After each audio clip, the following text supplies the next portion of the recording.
Commerce की last class लगाई थी? नहीं लगाई थी? अच्छा, अभी हमने एक चैप्टर स्टार्ट किया, लास्ट क्लास में स्टार्ट किया था, national income, very important chapter of this book. इससे बेस्ड न्यूमेरिकल्स आते हैं बहुत सारे। न्यूमेरिकल वाला पोर्शन अभी स्टार्ट नहीं हुआ, वो भी स्टार्ट कर देंगे, तो वो समझ लेना, बाकी जो रह गया वो बैकअप क्लासेस में कवर करते हैं फिर, ठीक है। What do you mean bye final good?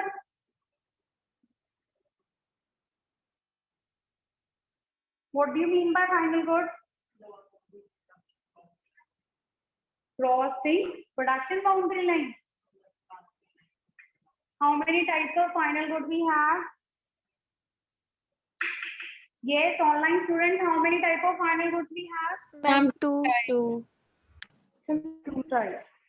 Name it. Consumer goods and capital goods.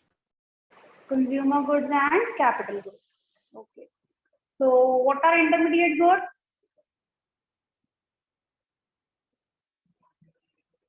What are intermediate goods?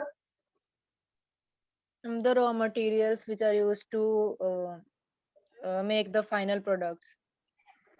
Good. Amulya, you were absent in yesterday class. Yes, ma'am. Are you fine now? Yes, ma'am. Yes. Okay. Next is very important concept, बच्चों, that is domestic territory.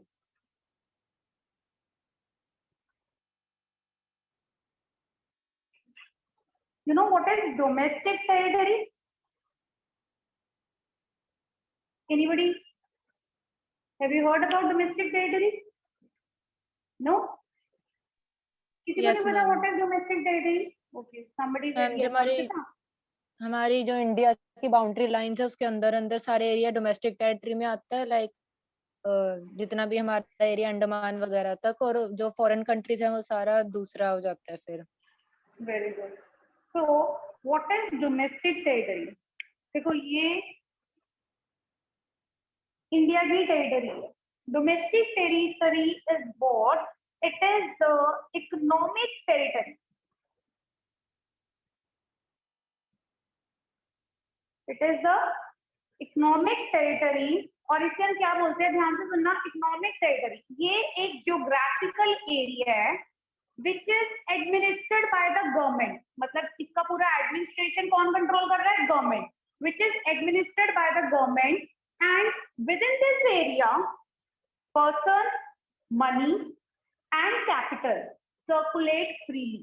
ठीक है, तो कोई भी person, पैसा और capital वो freely circulate होता है। मतलब इधर से उधर हम क्या कर सकते हैं, गुड्स का एक्सचेंज प्रोसेस है, सर्विसेज का एक्सचेंज प्रोसेस है, गुड्स की प्रोडक्शन हो रही है, वो सारा कहाँ पे आता है? With in this domestic territory. तो अगर मैं इंडिया की टेरिटरी की बात करूं, तो with in India whatever goods and services have been produced, they are all come under domestic territory। ठीक है, वो सारे किसके अंदर है? डोमेस्टिक टेरिटरी के अंदर। बच्चों क्लियर है, कॉन्सेप्ट क्लियर है डोमेस्टिक टेरिटरी का? Online student? Yes, ma'am. So domestic territory is also called as economic territory. Economic territory is the geographical area which is administered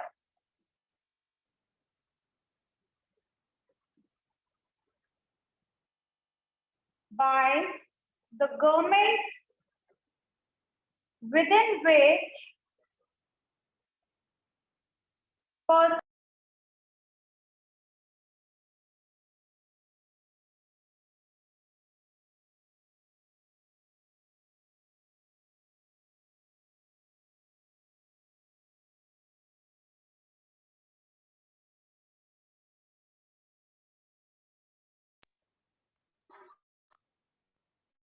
visible to you?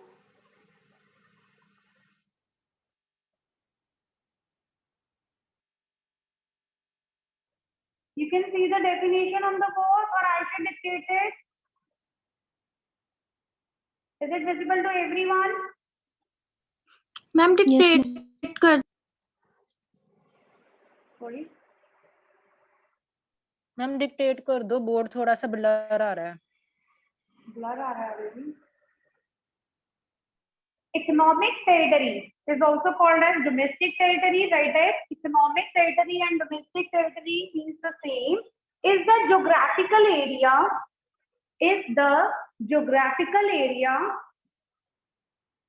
which is administered by the government, within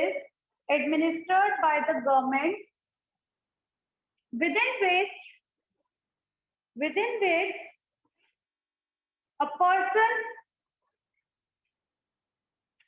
capital and money circulate freely.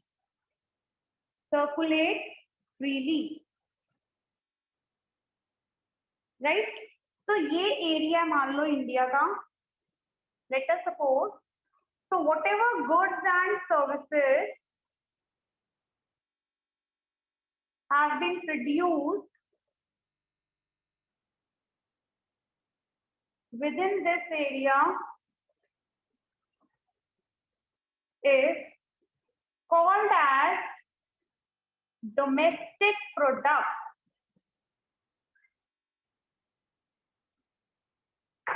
अब जितने goods and services India के domestic area में produce किए जाएंगे वो सब क्या होंगे? Domestic product. It is also called as GDP. These terms are important for your numericals. So first you should understand the meaning of GDP, NDP, GDP. GDP is what? Gross domestic product.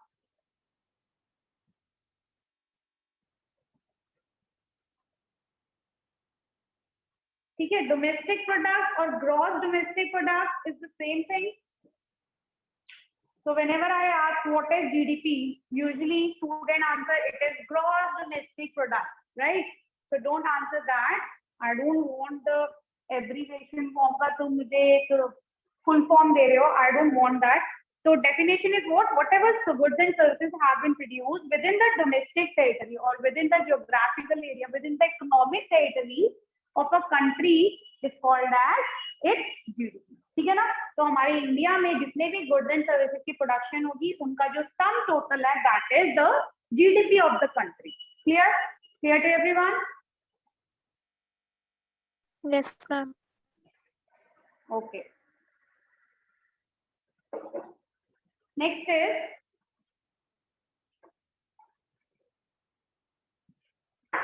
Now the terms which are included in domestic territory.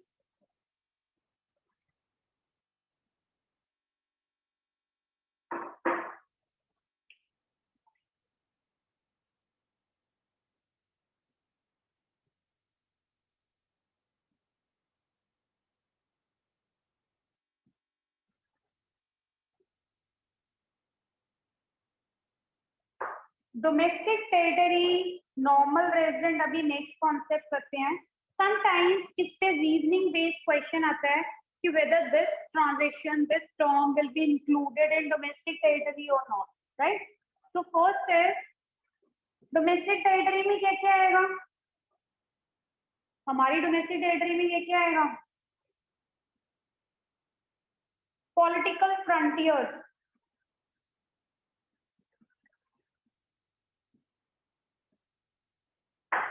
second is embassies, consulate and military bases.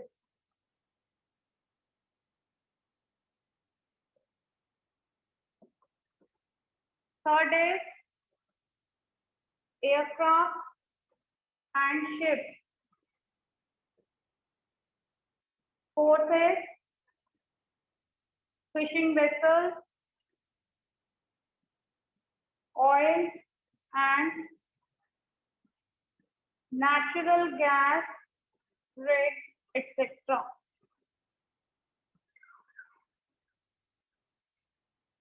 So these all will be included in domestic territory. ठीक है, जितना political frontier है हमारा, जितनी हमारी national boundary है, उससे under जितने भी goods and services products produce होंगे, अब वो चाहे बाहर से आके प्रोड्यूस हो रहे हैं या with in the country produce हो रहे हैं, वो सब इसके अंदर इंक्लूड होंगे। ठीक है, अभी फर्दर डिटेल में से डिस्कस करते हैं। Next is embassies, consulates and military bases. Embassies सबको पता है एम्बेसीज क्या होती है, ठीक है। कॉन्सुलेट्स क्या होते हैं, what do you mean bye consulates, पता है किसी को? नहीं, देखो कॉन्सुलेट क्या है, ये एक बिल्डिंग है जहां पे जितने भी कॉन्सल्स हैं दे वर्क। जैसे एक गवर्नमेंट बॉडी है जो कि उस बिल्डिंग के अंदर बैठ के क्या कर रहे हैं, काम कर रहे हैं। तो कॉन्सुलेट बेसिकली होता है क्या है, अ बिल्डिंग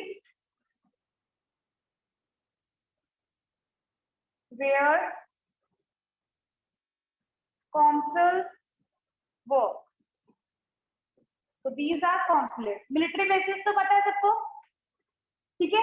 तो ये सारी चीजें कहाँ पे इंक्लूड होंगी, हमारी डोमेस्टिक टेरिटरी। नेक्स्ट है एयरक्राफ्ट एंड शिप्स। तुम्हें पता है एयर और वाटर स्पेस में जितना भी ट्रांसपोर्टेशन है, कम्युनिकेशन है, वो सारा किसमें इंक्लूड होगा, इंडिया में। अब जैसे मान लो इंडिया की फ्लाइट है, एयर इंडिया मान लो, एयर इंडिया जो है वो अपनी सर्विस सिंगापुर, जापान दोनों में प्रोवाइड कर रही है। तो वहां से जो इनकम आएगी वो सिंगापुर और जापान में थोड़ा जाएगी, वो कहाँ जाएगी, इनकम इंडिया में जाएगी। क्लियर? तो मतलब जितना हमारा एयरक्राफ्ट है जो कि वर्क कर रहा है दूसरी कंट्रीज में भी, वहां से हम लोग अर्न कर रहे हैं, हमने सर्विस प्रोवाइड की हुई है, बट वो इनकम इंक्लूड कहाँ होगी, इंडिया में। क्लियर बच्चों? मैम रिपीट करना। कौन सा एयरक्राफ्ट वाला इशिका? Yes ma'am. अब देखो इशिका एक सिंपल सा एग्जांपल है, like we have Air India, ठीक है। एयर इंडिया ने क्या किया हुआ है, अपनी सर्विस सिंगापुर में ही प्रोवाइड की हुई है, मतलब इनका प्लेन यहाँ पे भी जा रहा है और जापान में भी जा रहा है। तो जो इन दो कंट्रीज के पैसेंजर्स से इनकम आएगी वो कहाँ जाएगी इशिका, इंडिया में जाएगी कि सिंगापुर जापान में जाएगी?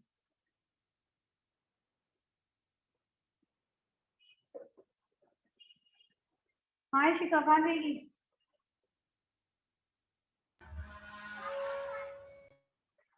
Ishika am I audible? Yes ma'am. Air India का जो भी इनकम होगी, because it is providing services to different countries, तो जो भी इनकम होगी वो कहाँ पे जाएगी, इंडिया की इनकम में। मतलब इस सर्विस से whatever income is being earned that will be added to domestic territory of India. कहाँ पे ऐड होगी वो, इंडिया की डोमेस्टिक टेरिटरी में ऐड होगी। Clear Ishika? Yes ma'am. Next, अब जितने भी फिशिंग वेसल्स हैं, ठीक है, जो वाटर बेसिस हैं, ऑयल प्लांट्स है, नेचुरल गैस रिग्स है, इन सबकी भी जो इनकम है जो इंडिया से रिलेटेड है, उन सबकी इनकम भी कहाँ आएगी, इंडिया के डोमेस्टिक टेरिटरी। ठीक है, फर्दर अभी आगे डिस्कशन करते हैं और कि कौन कौन सी इनकम आएंगी। अब मान लो, चलो पहले नॉर्मल रेजिडेंट का कॉन्सेप्ट डिस्कस करते हैं, फिर उस पॉइंट पे आएंगे। तो ये क्लियर है सबको व्हाट इज डोमेस्टिक टेरिटरी? अगर कोई पूछे व्हाट इज डोमेस्टिक टेरिटरी, तो टेरिटरी क्या एक्सप्लेन करोगे?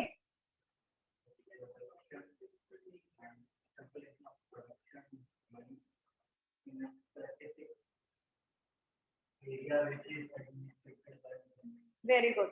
So any area which is geographical area which is administered by the government and within which any person, capital and money circulate freely, that is domestic territory.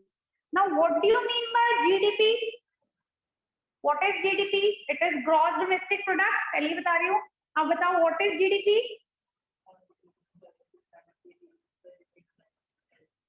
हाँ, so all the goods and services that have been produced within the domestic territory is called as GDP, right? It's called as domestic product, and you can also call it gross domestic product. And what are the conditions, what are the terms which are included in domestic territory?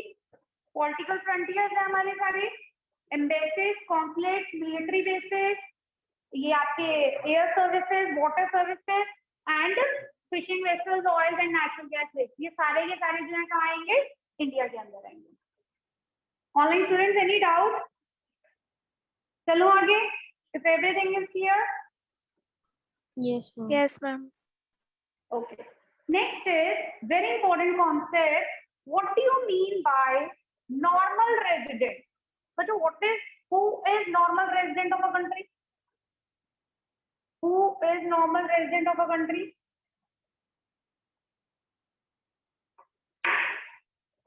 इसकी definition बहुत आती है normal resident की.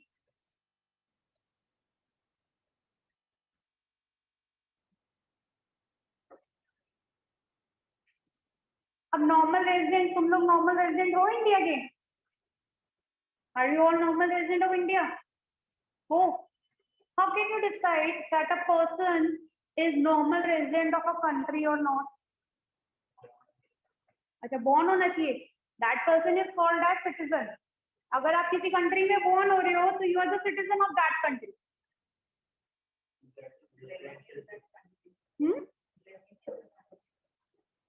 दोबारा बोलो. Living in a country, रह तो सारी रहे हैं आपको. अब मैं बाहर अमेरिका में जाके रहना स्टार्ट कर दूं तो मैं अमेरिका की सिटीजन हो गई, मतलब नॉर्मल रेजिडेंट हो गई कि नहीं हो गई? बोलो.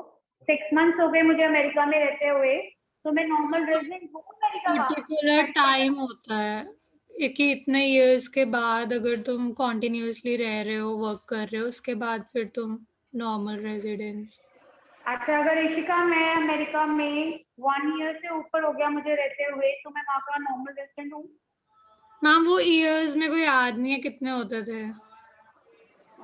चलो ठीक है. Let us discuss the concept of normal resident.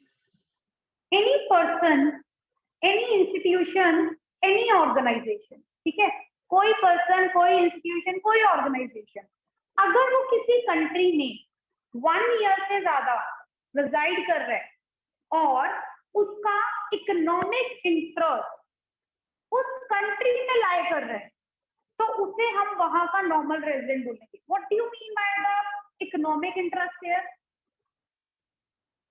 Ma'am कि वो मतलब पर्सन इकोनॉमिक एक्टिविटीज वहाँ परफॉर्म कर रहा है और उसको इनकम वहीं से मिल रही है. गुड. हाँ बोलो.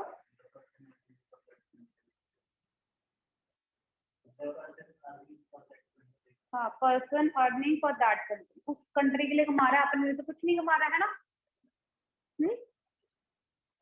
देखो, इकोनॉमिक इंटरेस्ट का centre of economic interest lies in that country. It means the same that the person is earning their livelihood from that country. मतलब जो उसका इकोनॉमिक इंटरेस्ट है, उसका जो इकोनॉमिक एक्टिविटी का इंटरेस्ट है, वो उसी कंट्री में लाई कर रहा है.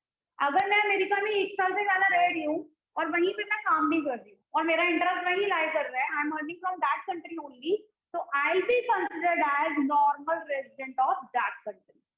राइट? तब मैं इंडिया का नॉर्मल रेजिडेंट नहीं हूँ, तब मैं अमेरिका का नॉर्मल रेजिडेंट हूँ. एनी पर्सन और organisation or an institution is said to be normal resident of a country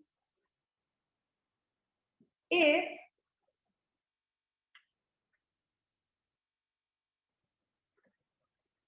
person is residing in that country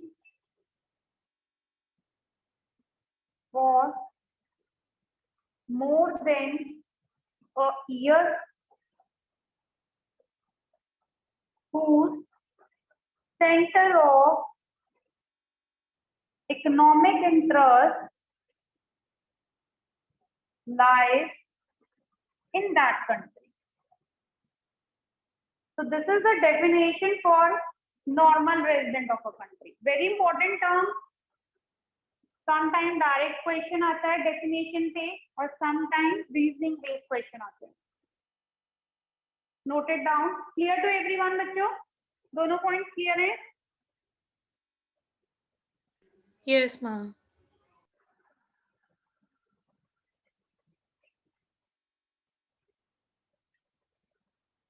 बच्चों board visible है और I should repeat the term.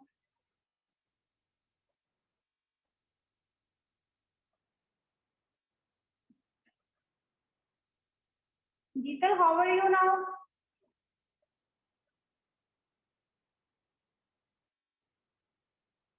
Ma'am fine.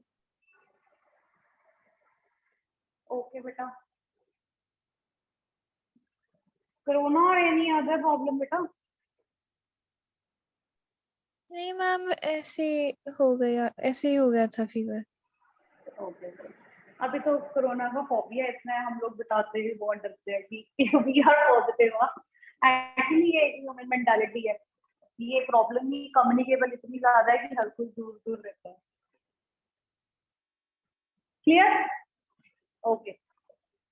Next is what do you mean by NRI? It is we said it ना, non reliable Indian, यही बोलते हैं ना आप लोग? This is the full form of NRI. बोलो। Ma'am non resident of India.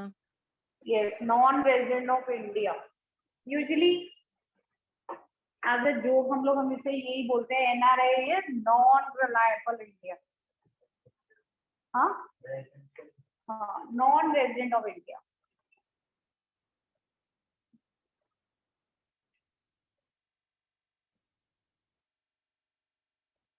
Non reliable Indian मतलब जो इंडिया का नहीं हो सका कहीं का नहीं होएगा। एक पर्सन अपनी कंट्री छोड़ के कहीं और रह रहा है तो वो रिलायबल ही नहीं है। आप में से बहुत सारे होंगे जिनका आउट ऑफ कंट्री जाने का बहुत मन होगा, है ना? कौन कौन इंटरेस्टेड है? You where? इंडिया में पढ़ रहे वही ठीक है ना?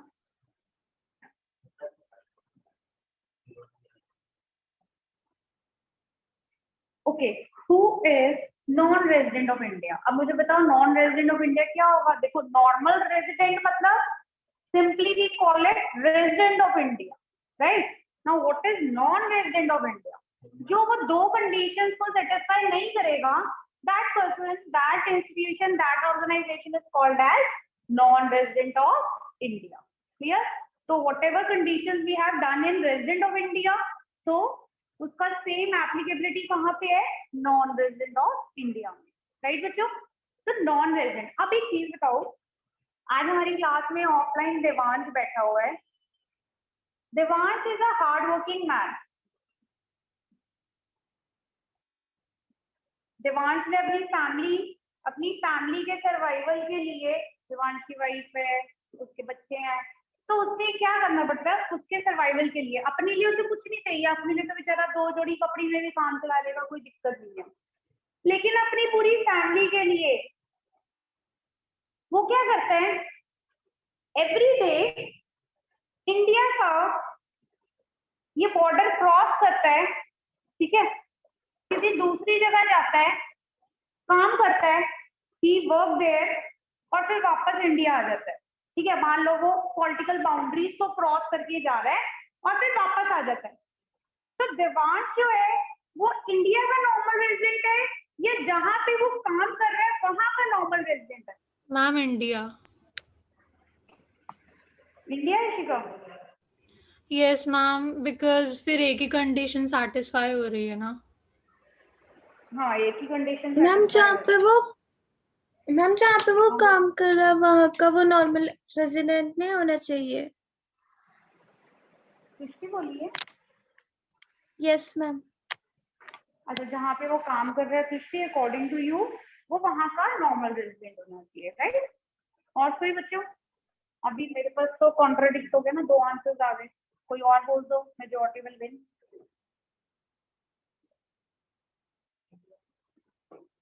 इंडिया, साची साइड इंडिया। यस देवांश, तो खुद ही बता दे कहाँ का रेजिडेंट है, इंडिया का कि पाकिस्तान का?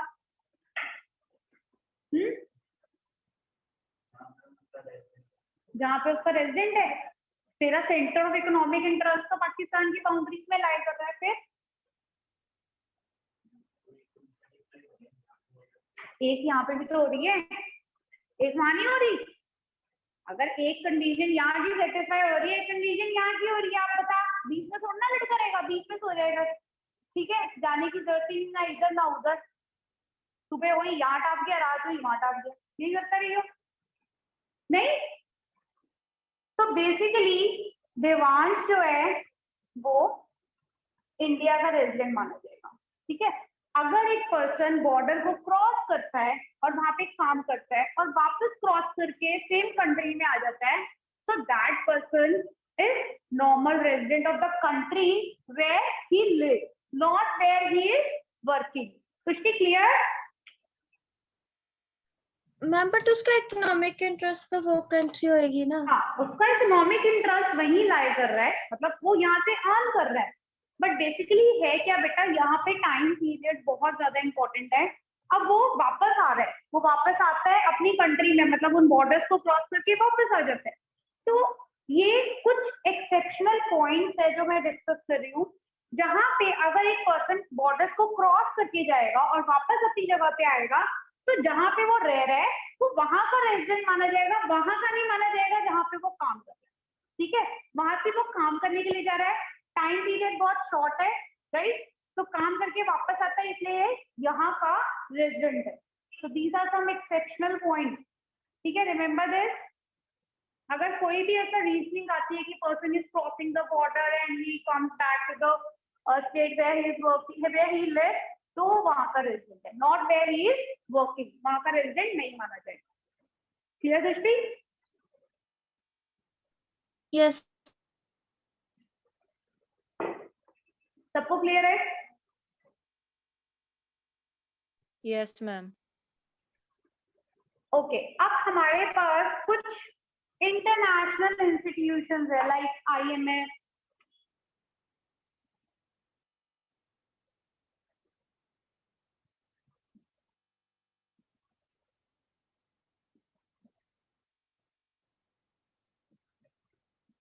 IMF क्या है? IMF क्या है? IMF नहीं पता? International monetary fund. WHO, WB,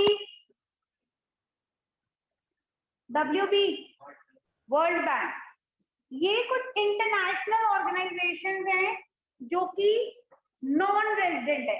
क्या है ये? Non resident of India.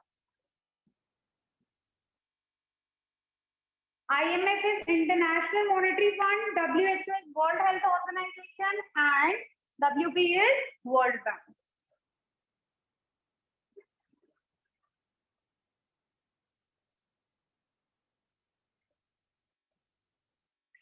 अच्छा, अब एक चीज और बताओ, इंडिया में डिफरेंट डिफरेंट कंट्रीज की एम्बेसीज हैं, है ना एम्बेसीज? अमेरिकन एम्बेसी में which is situated in India, Sanchi यहाँ पे काम कर रही है, she is working here, तो सांची की इनकम अमेरिका की एम्बेसी वाले ऐड अप करेंगे कि इंडिया वाले ऐड करेंगे? अमेरिका की, वन साइड अमेरिका। हाँ सांची, कहाँ जाएगी इनकम तेरी? इंडिया में कि अमेरिका में? हाँ जी बच्चों बोलो, सांची की इनकम कहाँ ऐड होगी? मैम क्वेश्चन रिपीट करना है एक बार। क्वेश्चन है कि इंडिया में अमेरिकन एम्बेसी लोकेटेड है, right, and Sanchi is working in American embassy which is located in India. तो सांची की income it will be recorded in India's income और अमेरिकाज इनकम? अमेरिका में। Ma'am America. अमेरिका कितना अच्छा है ना, अमेरिका की नाम, अमेरिका ही नाम निकल रहा है।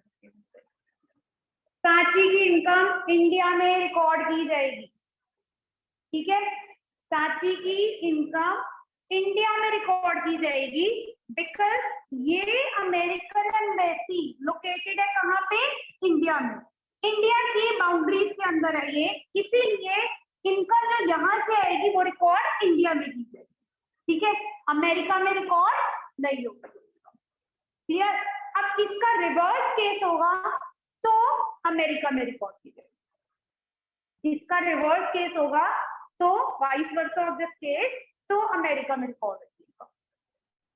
अगर इंडियन एम्बेसी में, मान लो इंडियन एम्बेसी है, ठीक है, बाहर है, अमेरिका में इंडियन एम्बेसी है, तो उसकी इनकम कहाँ रिकॉर्ड होगी? अमेरिका में, यूएस। हाँ यूएस में रिकॉर्ड होगी। अब इंडिया में जितनी एम्बेसीज है and if Indian is working there तो उसकी इनकम इंडिया में ही रिकॉर्ड होगी, बाहर की एम्बेसीज में रिकॉर्ड नहीं होगी, बाहर की कंट्री में वो रिकॉर्ड नहीं की जाएगी। क्लियर? हाँ सची हैव अ डाउट? बोलो कॉन्सेप्ट नहीं समझ आया? देख बेटा, जो इंडिया के अंदर एम्बेसीज लोकेटेड है ना, तो वो बेसिकली इंडियन पॉलिटिकल फ्रंटियर्स के अंदर अंदर है, वो इंडियन बाउंड्री के अंदर है ना। तो अब चाहे वहां पे काम करने वाला जो है वो रेजिडेंट है इंडिया का, तुम रेजिडेंट हो इंडिया की, तो तुम्हारा जो सेंटर ऑफ इकोनॉमिक इंटरेस्ट है वो चाहे तुम ऑन अमेरिकन एम्बेसी से कर रही हो, लेकिन तुम्हारा सेंटर ऑफ इकोनॉमिक इंटरेस्ट कहाँ लाई कर रहा है? इंडिया के अंदर ही लाई कर रहे हैं ना। तो तुम इंडिया की रेजिडेंट हुई, तो जो भी इनकम तुम अर्न करोगी वो इंडिया की जीडीपी में ऐड हो, वो अमेरिका की जीडीपी में ऐड नहीं हो। क्लियर? ठीक है, clear? Normal resident, non resident concept clear है सबको? Yes ma'am. चलो फिर एक असाइनमेंट करते हैं इससे base.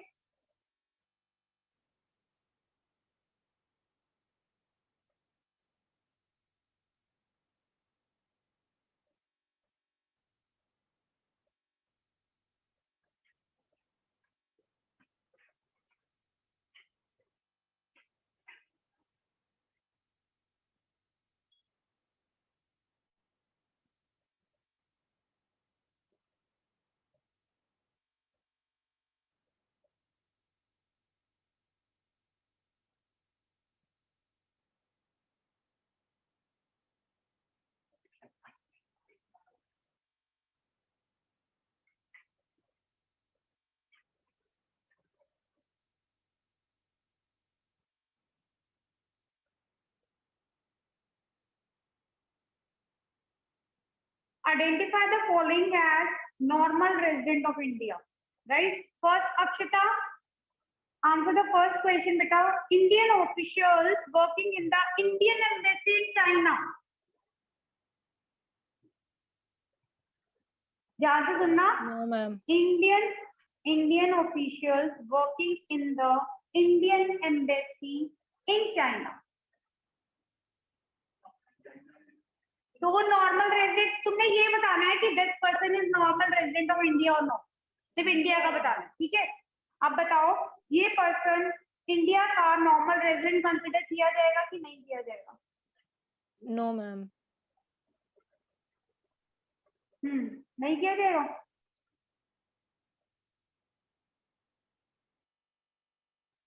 Akshita said no.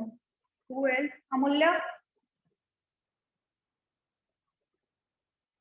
Ma'am no.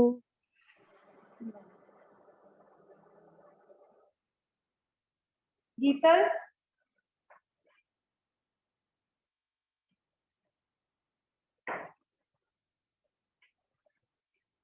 ये गीतल वो इंडिया का नॉर्मल रेजिडेंट होगा कि नहीं होगा? No ma'am. No. Riya? No ma'am. This person is the normal resident of India. ये होगा। क्वेश्चन ध्यान से सुनना दोबारा। बिकॉज ना यहाँ पे इंडियन ऑफिशियल्स है mention. Indian officials working in Indian embassy, कहाँ पे काम कर रहे हैं वो? इंडियन एम्बेसी में। लेकिन एम्बेसी है कहाँ पे? चाइना में। एम्बेसी है किसकी? इंडिया की। तो उसकी इनकम कहाँ जाएगी? इंडिया में जाएगी, क्योंकि वो इंडियन ऑफिशियल है जो वो काम कर रहा है। समझ आया? इंडियन ऑफिशियल है जो कि काम कर रहा है, इंडियन एम्बेसी में काम कर रहा है, तो उसकी इनकम चाइना में नहीं जाएगी। हाँ, अगर यहाँ पे होता कि चाइनीज एम्बेसी में काम कर रहा है तो क्वेश्चन की फॉर्म डिफरेंट हो जाती, बट यहाँ पे इंडियन एम्बेसी में काम कर रहा है तो वो इंडिया का नॉर्मल रेजिडेंट है। नेक्स्ट इज अमूल्य, an American tourist who stays in India for 2 months। एक अमेरिकन टूरिस्ट है जो कि इंडिया में रह रहा है 2 महीने के लिए। Yes Amulya, he will No, be ma'am. Resident of India और नॉट? नो। No ma'am. ये नहीं होगा। समझ आ गया ना आराम से, क्योंकि वो 2 months के लिए यहाँ पे स्टे कर रहा है तो नहीं होगा। तुष्टि, थर्ड वन बेटा, Indians going to Australia for watching the cricket match. Srishti, no ma'am. Indian going to Australia. Ma'am but इसमें टाइम पीरियड तो बताया नहीं है, 1 ईयर या उससे कम, तो हम इसे 1 ईयर से कम। बेटा सिर्फ क्रिकेट मैच देखने गए हैं। फिर मैम अगर फिर नो है। फिर नो है। Yes Nandini. No ma'am.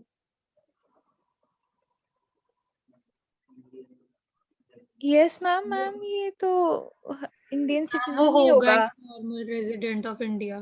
India का रेजिडेंट है, वो तो सिर्फ मैच देखने गए हैं। यस इंडियन नॉर्मल रेजिडेंट माना जाएगा वो, ठीक है सृष्टि। Yes ma'am. सृष्टि तुम क्या कर रही हो? मैम मैंने ऑस्ट्रेलिया उल्टा में- बोल।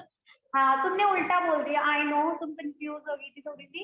मैंने पहले ही स्टार्टिंग में बोल दिया था कि तुमने सिर्फ ये बताना है स्टेटमेंट में कि वो इंडिया का नॉर्मल रेजिडेंट है या नहीं है, ठीक है। सृष्टि अगर बाहर गई है घूमने के लिए, ठीक है, सिंगापुर, सृष्टि 15 दिनों के लिए गई है, तो वो वहां की रेजिडेंट थोड़ा ना होगी, वो तो इंडिया की ही रेजिडेंट है, right. Next is Indian employees working in WHO located in India. Riya, yes ma'am. हाँ ये इंडियन एम्प्लॉइज रेजिडेंट है कि नहीं है? हालांकि Yes, ma'am. WHO एक इंटरनेशनल ऑर्गेनाइजेशन है, बट वो इंडिया में लोकेटेड है, तो वो वहां के नॉर्मल रेजिडेंट होंगे, yes right. Ma'am. Okay. Next is Darshi, American tourist visiting India for a month to see the Commonwealth Games. No, ma'am. No, American India का नॉर्मल रेजिडेंट नहीं है। Balpreet, Indian going for medical treatment to US।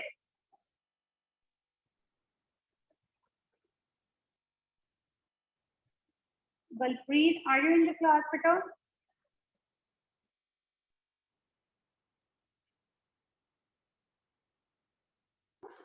Yes ma'am. बच्चे बताओ फिर, ये जो India बाहर गया मेडिकल ट्रीटमेंट के लिए, वो इंडिया का नॉर्मल रेजिडेंट होगा कि नहीं होगा? होगा ma'am. Next is Sumit,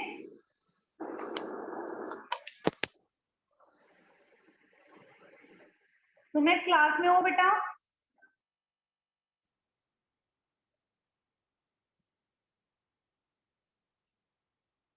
purse, Yes, ma'am.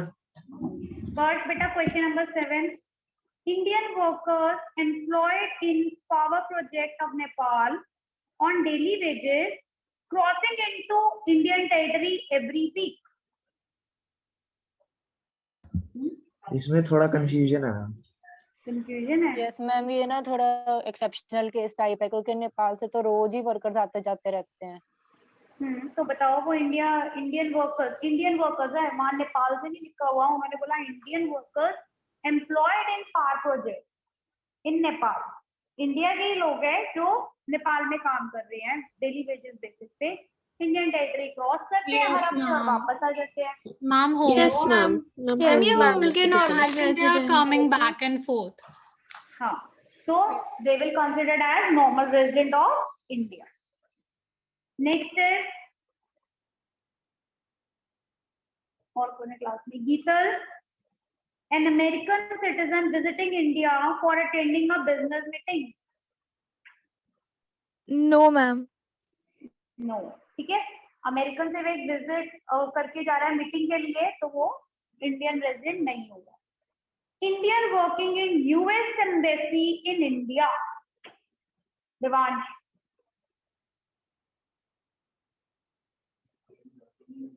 हाँ, located in India. So he will be normal resident of India.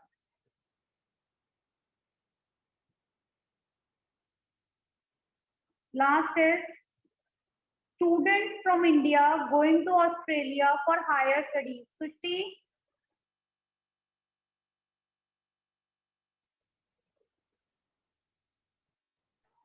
Sushti, answer it.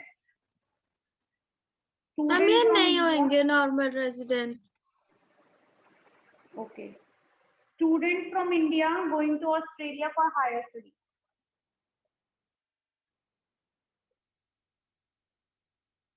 होंगे नॉर्मल रेजिडेंट इंडिया के, वो स्टूडेंट्स ही नहीं होंगे. मैम होंगे. होंगे.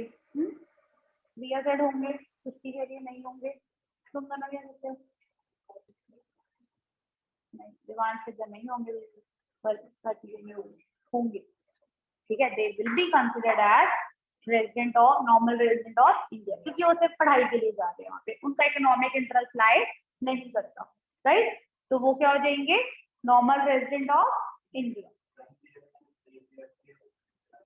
हाँ, लेकिन इकोनॉमिक इंटरेस्ट नहीं लाई कर रहा ना, सिर्फ स्टडीज के लिए जा रहे हैं वहाँ पे. They are not earning there. Clear बच्चों? Yes ma'am. Okay, next is very important concept. अब इससे आगे फिर आपके न्यूमेरिकल स्टार्ट हो जाएंगे. आज तो नहीं होंगे, नेक्स्ट क्लास में होंगे, क्योंकि उससे पहले कॉन्सेप्ट क्लियर करना बहुत जरूरी है.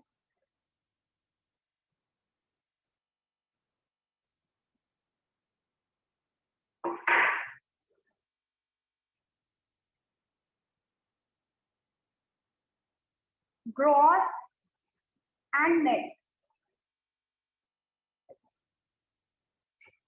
ग्रॉस और नेट पता है क्या होता है? अकाउंट में किया होगा gross and net. What is the difference between gross and net?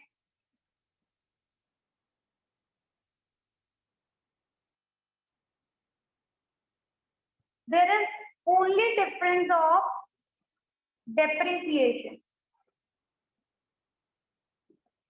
You all know what is depreciation? It is the normal wear and tear in the assets, value of assets. ठीक है, जितना भी normal wear and tear होता है या कोई obsolescence है एक एसेट की वैल्यू के अंदर. यस बेटा. मैम कैमरा ऑन नहीं है. कैमरा ऑन नहीं है.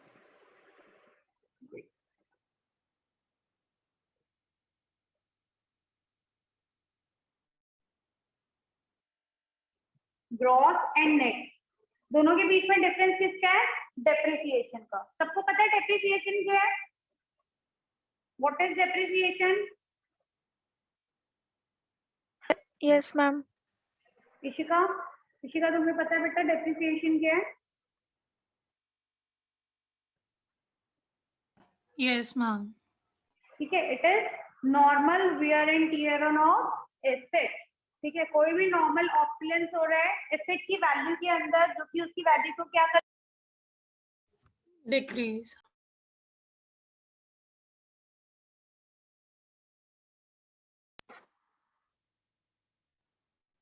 अब ग्रॉस और नेट में जो डिफरेंस है वो किसका है? डेप्रिसिएशन का. ग्रॉस में डेप्रिसिएशन इंक्लूड होता है. Gross is what? Net plus depreciation. And net is what? Gross minus depreciation. ये फॉर्मूलाज है, याद रखना.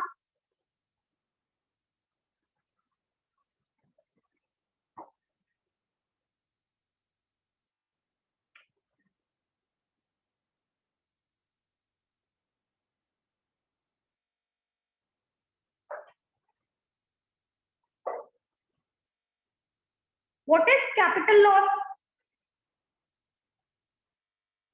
What is capital loss? Difference between depreciation and capital loss.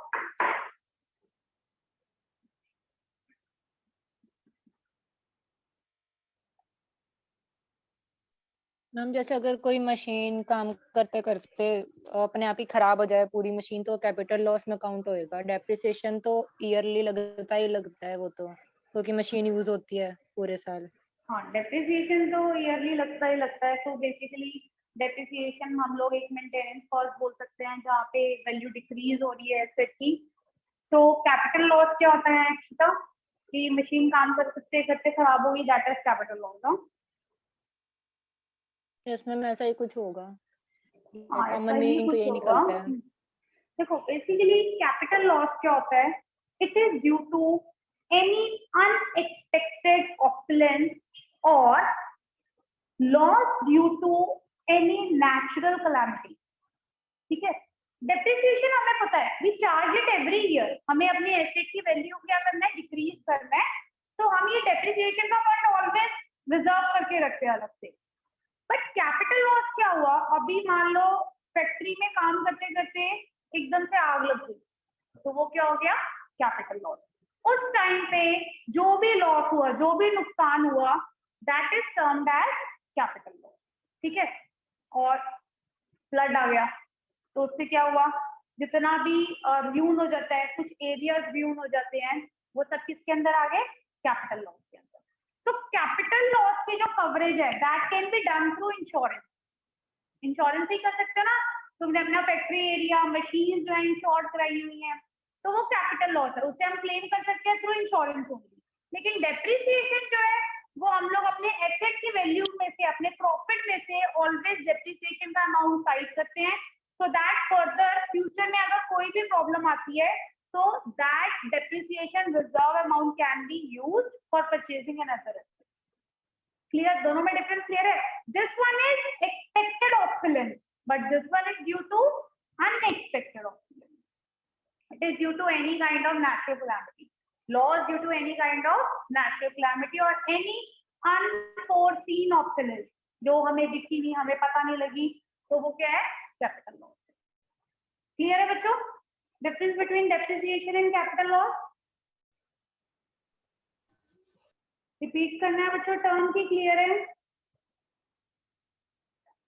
Yes ma'am clear है। Okay, clear to everyone? Only Riya से clear है, बाकी सबको भी क्लियर है? Yes ma'am. Okay, next is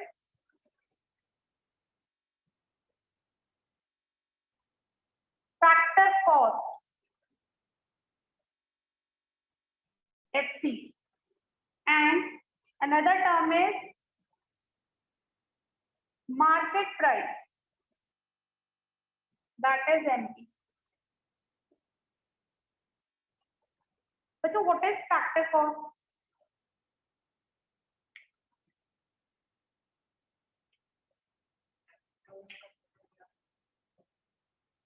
factor of production की जो कॉस्ट होती है, ठीक है? और market price, what is market price?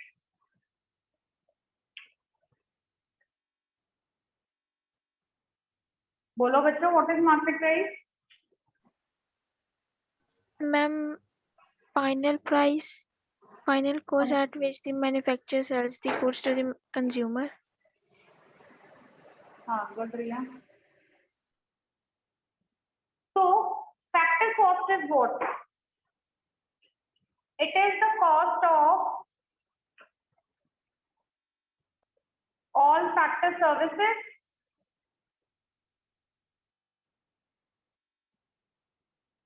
which are rendered by who is the holder of factor services? किया था ना एमसीक्यू में, who is the holder of factor services? Household. Which are rendered by the household.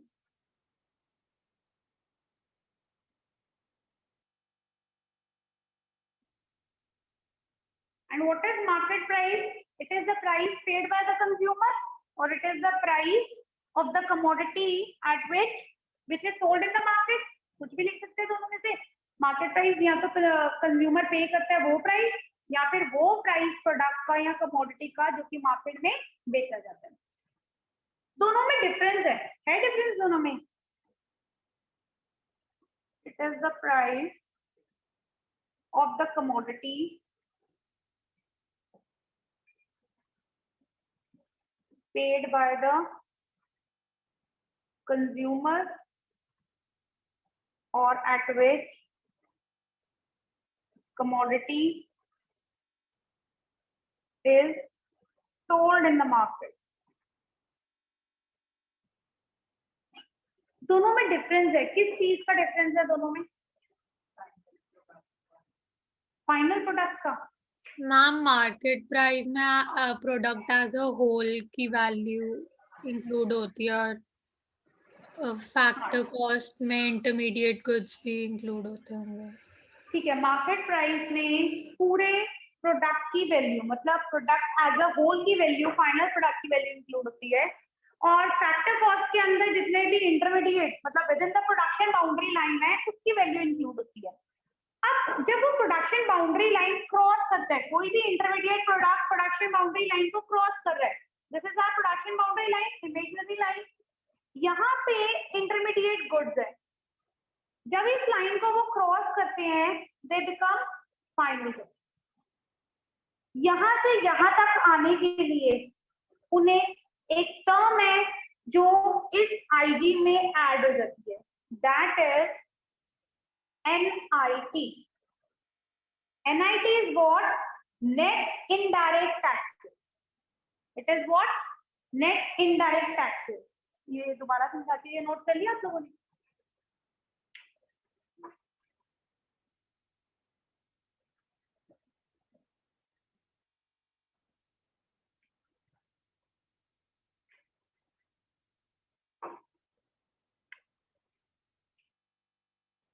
FC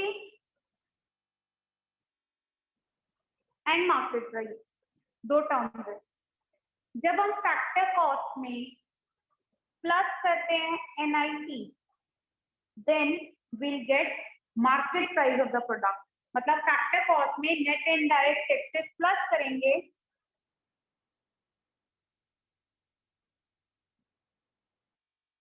then we will get market price. ये सारे formulas बन रहे हैं आपके आगे नेशनल इनकम के न्यूमेरिकल्स के लिए, ठीक है? और अगर हमने वापस FC निकालना है तो FC का क्या फॉर्मूला होगा? Market price minus NIT. We call it as net, right? Short form. I call it as net. अभी ये नेट होता है क्या, डिस्कस करते हैं, इसे नोट करो।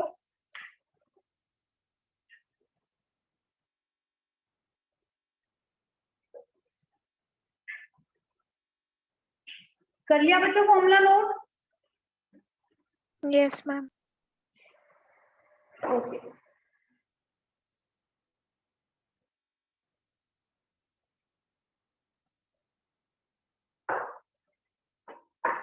now what is net? Again we have formula to calculate net. IT minus subsidy.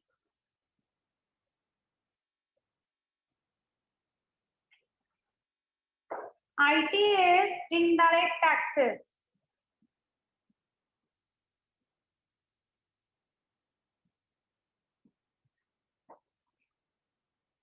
Second is subsidy. What are indirect taxes? Have you heard about taxes? We have two kind of taxes. One is direct and other is indirect. पढ़ा कभी? पढ़ा? What are direct taxes? Yes बच्चों, what are direct taxes? Ma'am जो हम end of the year government को पे करते हैं, जो हम क्या करते हैं? गवर्नमेंट को बाद में पे नहीं करते वो वाले। गवर्नमेंट को पे करते हैं। Nandini, today you are not replying. Are you well? Yes ma'am. Okay. So direct taxes और indirect taxes का concept अभी तो खत्म हो चुका है. You know there is one single tax that is GST. But earlier taxes were bifurcated in two parts. One is direct and other is indirect. ये फिर भी हमें स्टडी करना पड़ेगा गवर्नमेंट बजट के चैप्टर में. Direct taxes are those taxes whose burden cannot be shifted to any other person. जैसे income tax है, अगर सांची की इनकम है तो वो इनकम टैक्स सांची पे ही लाया करेगा, सांची को ही पे करना पड़ेगा. सांची अपना इनकम टैक्स उठा के देवांश के घर पे नहीं रख सकती है, राइट? बट इनडायरेक्ट टैक्सेस क्या होते हैं? whose burden can be shifted to other person. अब जो भी प्रोड्यूसर है मैन्युफैक्चरिंग लेवल पे फैक्टर कॉस्ट पे कर रहा है, हर फैक्टर कॉस्ट का जब वैल्यू एडिशन हो रहा है तो वो टैक्सेस को भी पे कर रहा है. उन टैक्सेस का बर्डन वो किस पे शिफ्ट कर देता है, कंज्यूमर पे शिफ्ट कर देता है। समझ आया? तो इनडायरेक्ट टैक्सेस कौन से होते हैं, whose burden can be shifted to other person। तो अगर हम लोग एक मैन्युफैक्चरिंग यूनिट पे है, मैन्युफैक्चरिंग यूनिट पे जितने भी टैक्सेस एक प्रोड्यूसर पे कर रहा है वो सारा कॉस्ट में प्लस करके किससे चार्ज करेगा, कंज्यूमर से, राइट। तो these are called as indirect taxes. बाकी डिटेल में गवर्नमेंट बजट में करेंगे, इससे भी फर्दर टाइप्स होते हैं आगे, लेकिन अभी के लिए सिर्फ इतना ही कि इनडायरेक्ट टैक्सेस का burden it can be shifted, ठीक है, बट डायरेक्ट टैक्सेस का बर्डन हम लोग शिफ्ट नहीं कर सकते। जिस पे लेवाई किया जाता है that person will pay direct tax only, and indirect person का टैक्स का burden we can shift.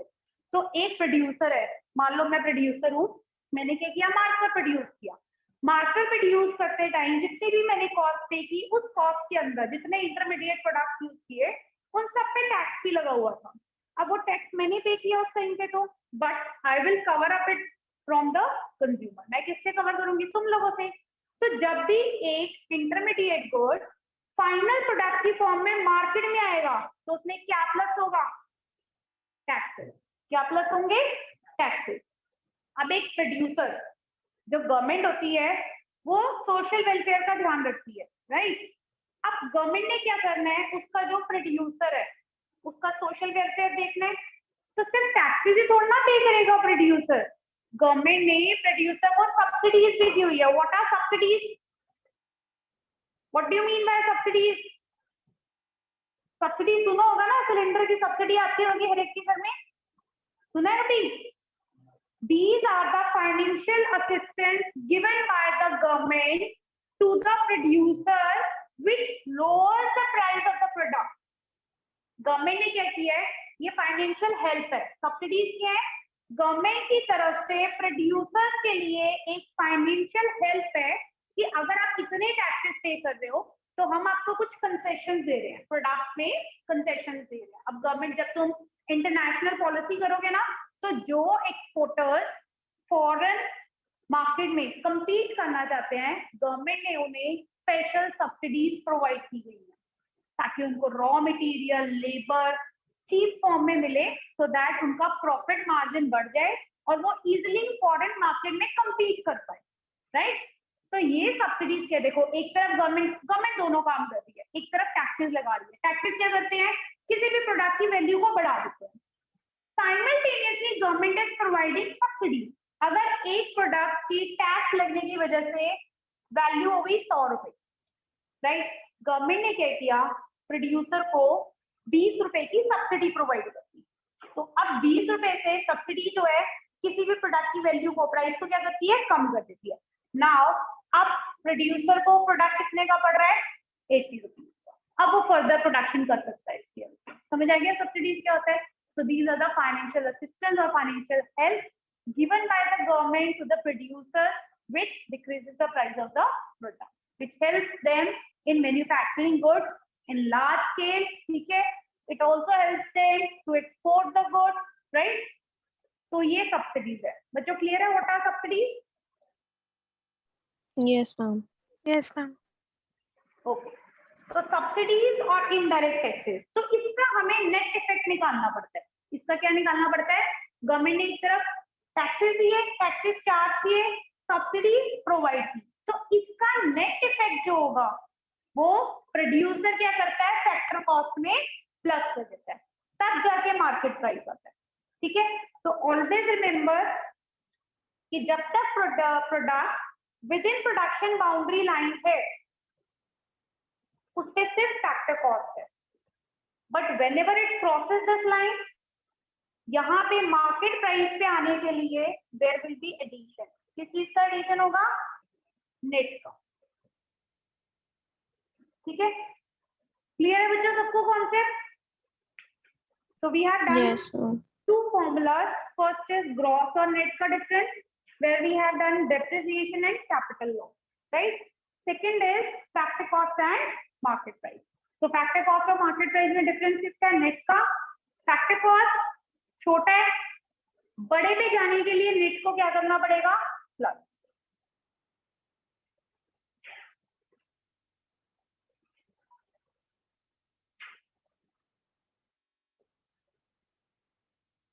Next is very important concept, that is domestic income.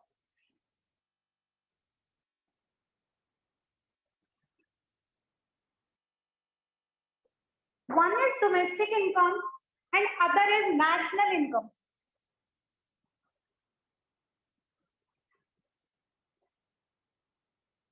So what is domestic income? The income which is earned through domestic product, that is called as domestic income.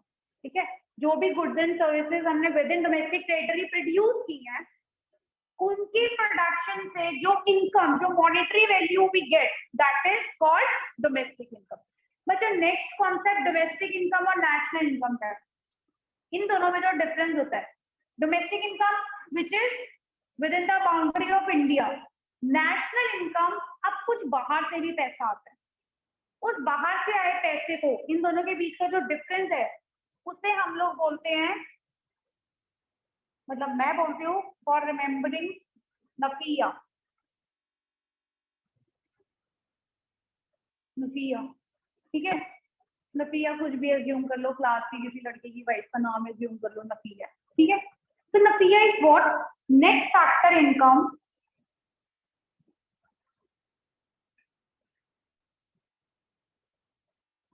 on abroad.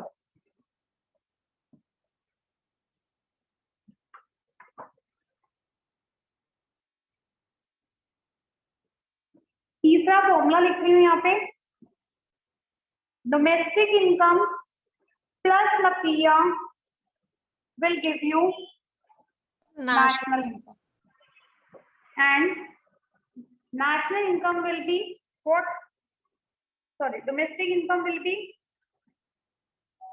national income minus nafia.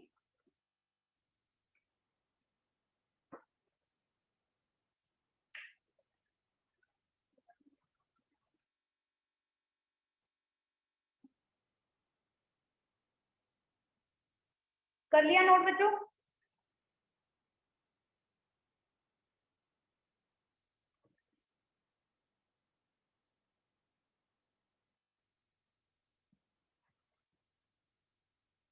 Yes, ma'am.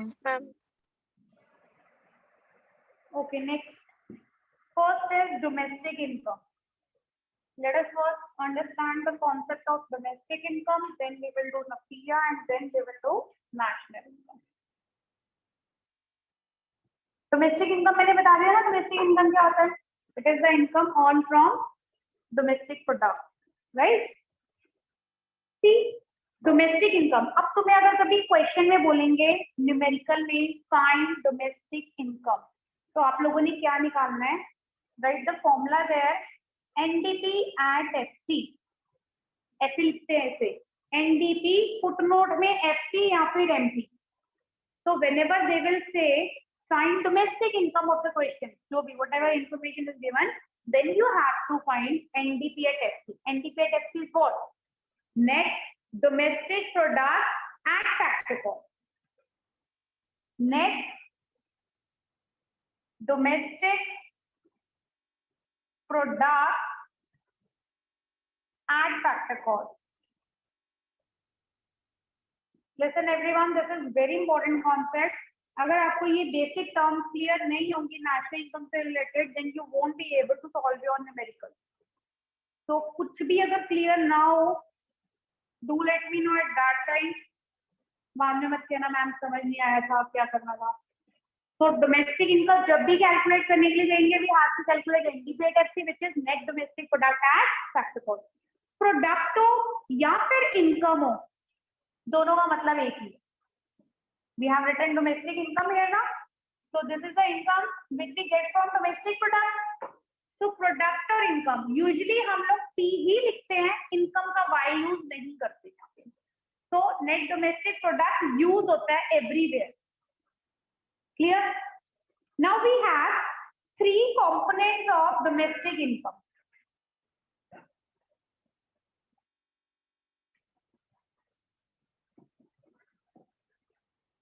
We have three major components of domestic income. These three components are COE. second is OS, and third is MI. COE, it is compensation of employees.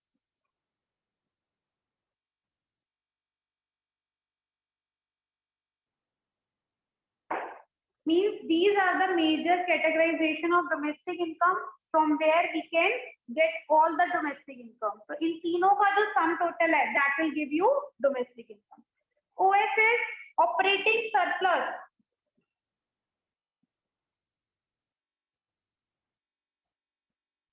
And second we have MI. MI is mixed income.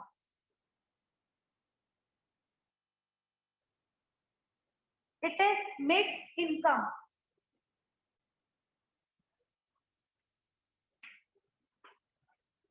So here, formula for domestic income is COE plus OS plus MI.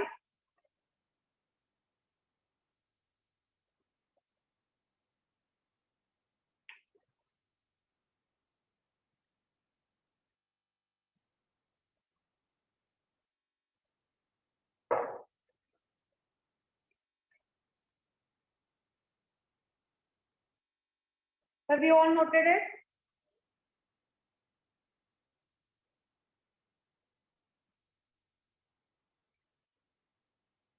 Yes, please. कर लिया note? Yes, ma'am.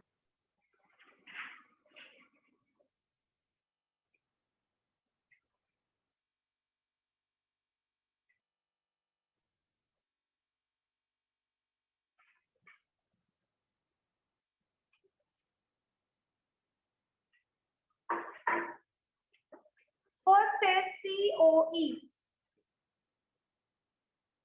COE is compensation of employees. देखो compensation of employees इस component के अंदर mainly we will study relationship between employee and employer. अब एक employ क्या करता है, अपनी सर्विसेज प्रोवाइड करता है जिसको एम्प्लॉयर को, इन रिटर्न एम्प्लॉयर क्या करता है, उससे क्या करता है, वेजेस और सैलरी प्रोवाइड करता है, यही दो काम होते हैं ना। अब वेजेस एंड सैलरी को दो फॉर्म में प्रोवाइड करता है, wages and salary in cash, wages and salaries in kind, right? Free आपको मेडिकल फैसिलिटी दे दी, ठीक है, फ्री मील दे दिया, कुछ अलाउंसेस दे दिए, मेडिकल क्लेम दे दिया, ट्रैवलिंग अलाउंसेस दे दिए, तो वो सारे किसमें आ जाते हैं, काइंड में। Wages and salaries in cash, पैसा तो मिलता ही मिलता है, जितने भी पर्क्स होते हैं, पर्क्स समझते हो, पर्क्स एंड परक्विजिट्स समझते हो, पर्क्स एंड परक्विजिट्स क्या होता है, बैचलर स्टडीज में लास्ट में चैप्टर आएगा जहाँ पे तुम लोग इसे स्टडी करोगे, व्हाट आर पर्क्स एंड, मतलब कुछ बेनिफिट्स है जो employ will get from the employer. So wages and kind में there are perks and perquisites.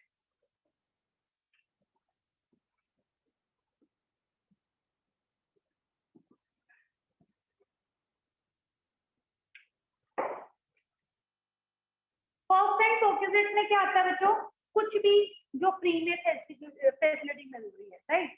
अब मेरी अगर एक तुम सिंपल सी फैसिलिटी की बात करो, तो मैं एक इंस्टीट्यूट में I am teaching here, I am getting salary, तो ये क्या हो गया, wages and salaries in cash, but मुझे बेचारे चाय का कप ला देते हैं, ग्रीन टी दे देते हैं, कभी कभी कुछ खाने को भी दे देते हैं, तो मेरे क्या हो गए, पर्क्स, ठीक है। इसी तरह से एक एम्प्लॉय को क्या मिलता है, इंश्योरेंस क्लेम मिल रहा है एम्प्लॉयर की तरफ से, राइट, फ्री अकोमोडेशन मिल रही है, कोई व्हीकल मिल गया, ठीक है, एंड कोई मेडिकल बेनिफिट्स मिल गए, कुछ अलाउंसेस मिल गए, ट्रैवलिंग का खर्चा बहुत सारे मिलते हैं ना, गवर्नमेंट के अलग है, प्राइवेट के अलग है, तो वो सारे भी किस में इंक्लूड होंगे, COE में, कंपनसेशन ऑफ एम्प्लॉयज। क्लियर बच्चों, ऑनलाइन स्टूडेंट्स क्लियर है? Yes, ma'am. COE में क्या क्या आएगा, राइट, समटाइम्स तुम्हें क्वेश्चन के अंदर मेन कंपोनेंट दिया होगा सीओई, ठीक है, तब तो तुमने उसी का अमाउंट लेना है। समटाइम्स सीओई ना देके वो कुछ डिफरेंट पार्ट्स में दे देंगे कि वेजेस एंड सैलरीज ये थे, मेडिकल अलाउंस ये था, ट्रैवलिंग अलाउंस ये था, then at that point you have to calculate CO. अब समटाइम दोनों चीजें होंगी क्वेश्चन, उस केस में तुमने सिर्फ सीओई को लेना है, जो अलग अलग कंपोनेंट्स दिए होंगे उन्हें कंसिडर नहीं करना। Clear? Am I clear to everyone? जब क्वेश्चंस आएंगे तब मैं दोबारा बता दूंगी, बट अभी ध्यान रखना। अब एक बहुत इंपॉर्टेंट पॉइंट है इससे रिलेटेड, एम्प्लॉइज कंट्रीब्यूशन। एक टर्म आती है ऑलवेज क्वेश्चन के अंदर, employees contribution to SSS, that is Social Security Scheme.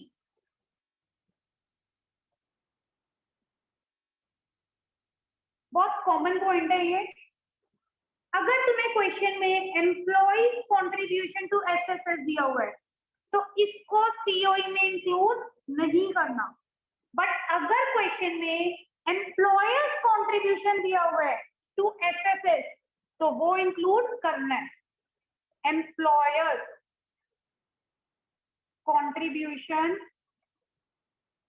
To SSS, this point will be included in your COE. Now what is the difference? देखो यहाँ पे एम्प्लॉय ने अपने खुद के social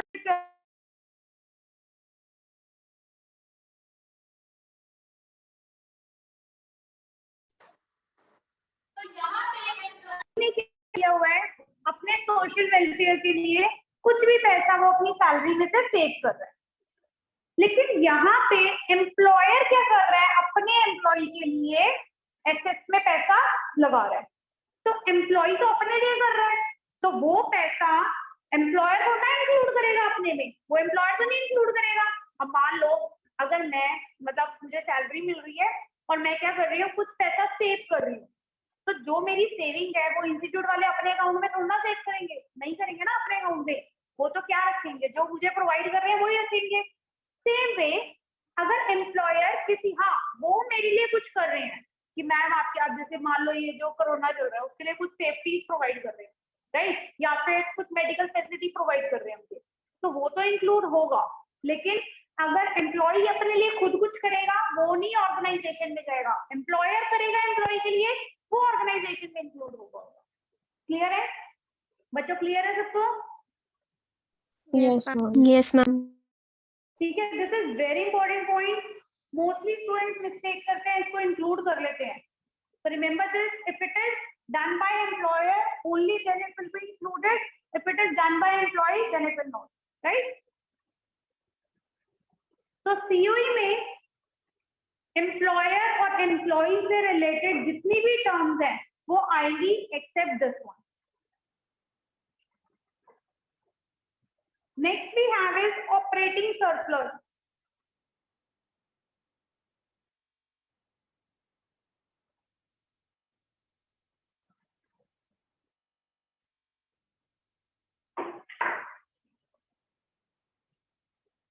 Second is OS, which is operating surplus. Now, operating surplus is the income from property and entrepreneurship. It is the income from property and entrepreneurship. So we divide it in two parts. First is income from property and second is income from entrepreneurship.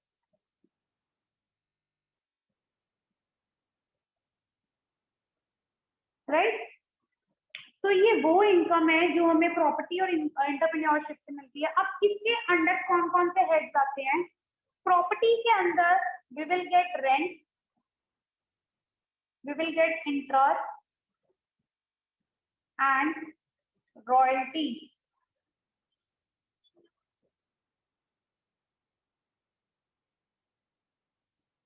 And in entrepreneurship, we have profit. So इस profit के अंदर you will gate dividend, corporate tax,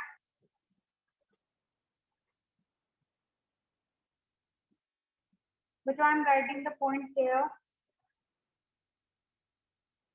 corporate savings,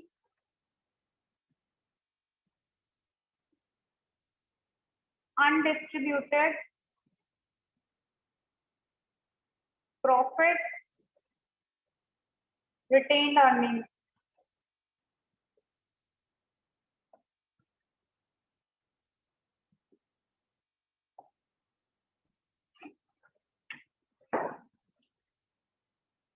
ठीक है, property के अंदर we will get rent, interest, royalty, and entrepreneurship में we will get profit. Profit के अंदर we have dividend, corporate tax, corporate saving is also called as undistributed profit और retained earning.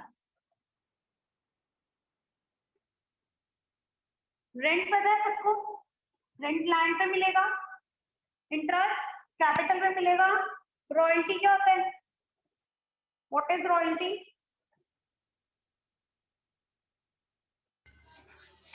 Ma'am क्योंकि property पे ownership है. हाँ, basically जब हम कुछ लीज पे लेते हैं ना कि हाँ हम लोग क्या कर रहे हैं, लीज पे बहुत लंबे टाइम, 10 साल 20 साल तक तो क्या चल रहा होता है, टाइम पीरियड चल रहा होता है. So that amount is not called as rent, उसे हम क्या बोलते हैं? रॉयल्टी. राइट. नेक्स्ट, एंटरप्रेन्योरशिप के अंदर एक एंटरप्रेन्योर को ऑलवेज क्या मिलता है? प्रॉफिट. प्रॉफिट में डिविडेंड, डिविडेंड पता है क्या होते हैं? What is dividend?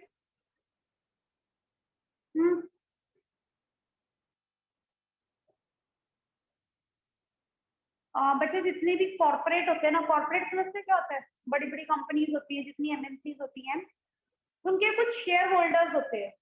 Share holders को अपने प्रॉफिट में से वो कुछ पैसा देते हैं अगर उनको प्रॉफिट होता है तो. So that income which is distributed among shareholders is called as dividend.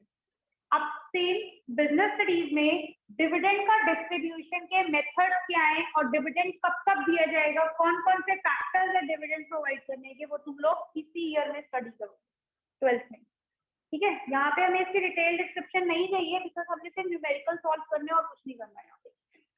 Next is corporate tax. अगर कोई भी कंपनी टैक्स पे कर रही है वो आएगा, सेविंग्स है वो आएंगी, अनडिस्ट्रीब्यूटेड प्रॉफिट मतलब सेविंग मनी, सेव मनी जो कि डिस्ट्रीब्यूट नहीं की जा रही प्रॉफिट में से, रिटेन अर्निंग, रिटेन कर लेना, रख लेना अर्निंग्स को जो हमने कमाया हुआ है. तो ये तीनों का मतलब एक ही, समझ आ गया ना? अपने प्रॉफिट में से वो पार्ट जो तुम डिस्ट्रीब्यूट नहीं कर रहे हो वो क्या है तुम्हारा, तुमने रिटेन किया हुआ है अपनी कमाई का एक हिस्सा. So that is retained earning. Clear? जब भी ऑपरेटिंग सरप्लस आएगा तुम्हें दोनों को प्लस करना है, दोनों को प्लस करके आंसर देना है, you will get your operating surplus. तो operating surplus is equal to rent, interest, royalty plus profit. अगर क्वेश्चन में प्रॉफिट गिवन है as well as dividend given है तो तुम डिविडेंड नहीं लो because dividend is the part of the profit. Right? ठीक है, दोबारा बता दूंगी जब न्यूमेरिकल्स करेंगे. अगर क्वेश्चन में डिविडेंड गिवन है as well as profit given है तो हम सिर्फ प्रॉफिट कंसीडर करेंगे, डिविडेंड को इंडिविजुअली ऐड अप नहीं करेंगे. हाँ, अगर डिविडेंड गिवन है प्रॉफिट नहीं है तो डिविडेंड भी लो, plus corporate tax, corporate saving, ये सब ऐड होगा ऑपरेटिंग सरप्लस के लिए. क्लियर है बच्चों? Yes ma'am. Any point two anyone which is not clear?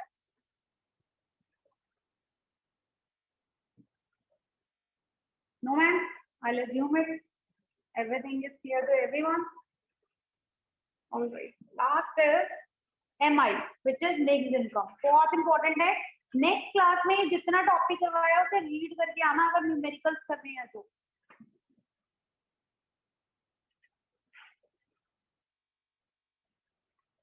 बस ये टर्म्स याद होनी चाहिए।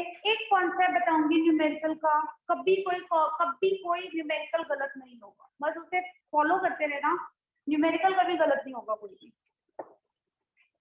Third is mixed income.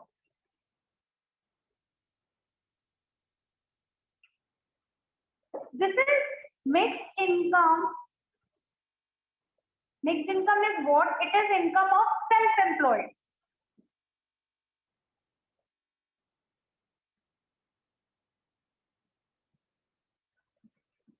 Self-employed group.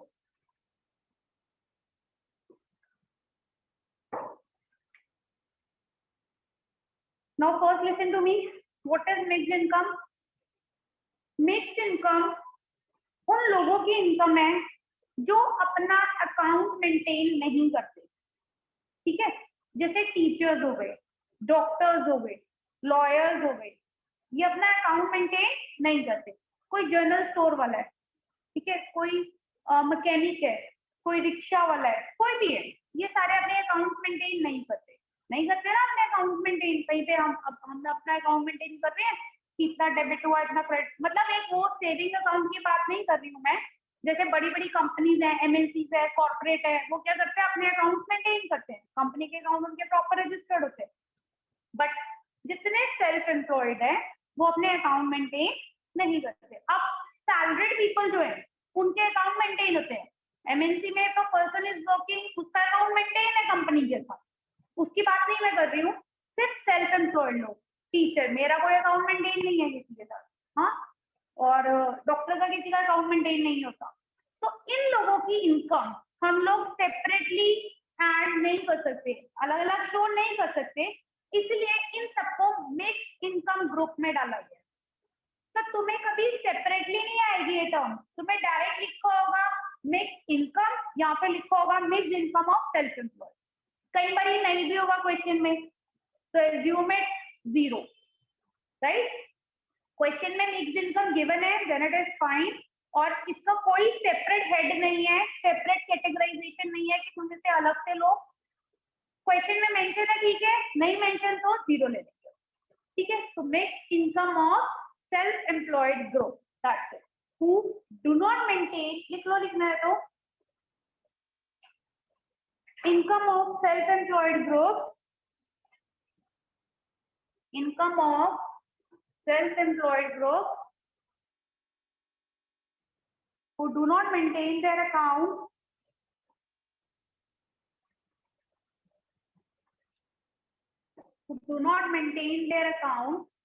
like teachers, doctors, lawyers, mechanics, etc.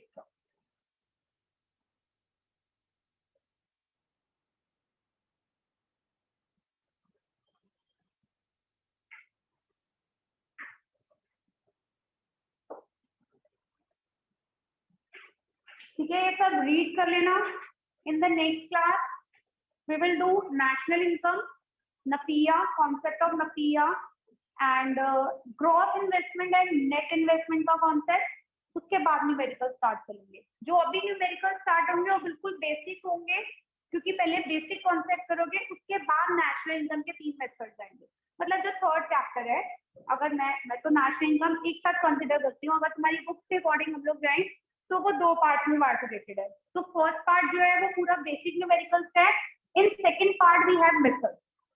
अब वो मेथड तो बहुत आगे जाके होंगे, नेक्स्ट क्लास में कुछ थ्योरी कॉन्सेप्ट डिस्कस करके उसके बाद हम लोग न्यूमेरिकल स्टार्ट करेंगे, राइट? ओके बच्चों, bye, take care. Thank you ma'am. Thank you, ma'am.